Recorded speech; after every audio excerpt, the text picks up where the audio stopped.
1 KG ভরের একটি তামার গোলকের উষ্ণতা বা তাপমাত্রা 20 ডিগ্রি সেন্টিগ্রেড থেকে 70 ডিগ্রি সেন্টিগ্রেড করা হলো। তামার আপেক্ষিক তাপ 0.09 calorie gram inverse degree centigrade inverse হলে ওই প্রক্রিয়ার জন্য প্রয়োজনীয় তাপ কত? সুতরাং দেওয়া আছে ভর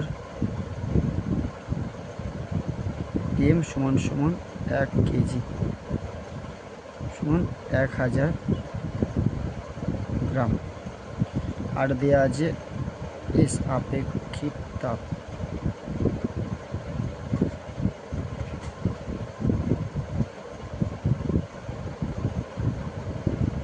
(0.09 calorie gram inverse degree centigrade inverse. দেওয়া আছে প্রাথমিক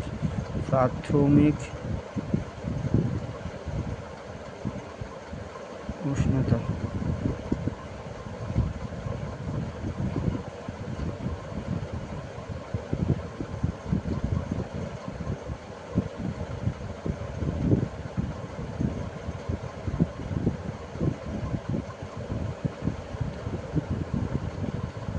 সেন্টিগ্রেড।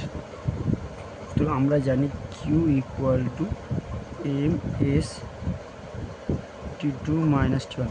আমরা এবার প্রত্যেকটি মান বসিয়ে দেবো।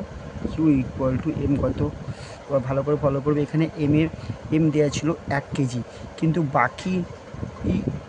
কিন্তু বাকি মানগুলো দেওয়া ছিল সিজিএসে, তাই আমি কেজিটাকে গ্রামে কনভার্ট করেছি। এবার আমরা জানি 1 কেজি সমান 1000 গ্রাম, তাহলে 1000 গ্রাম ইন্টু এস এর মান কত 0.09 calorie gram inverse degree centigrade inverse into 70 minus 20 এত ডিগ্রি সি 1000 গ্রাম ইন্টু 0.09 তো ক্যালোরি গ্রাম ইনভার্স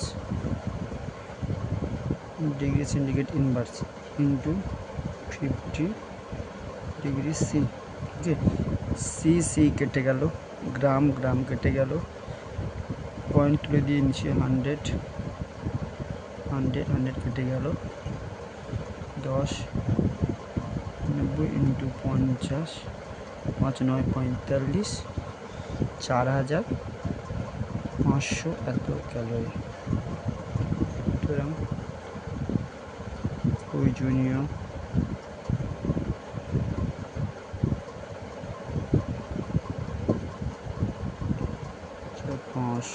এত ক্যালোরি।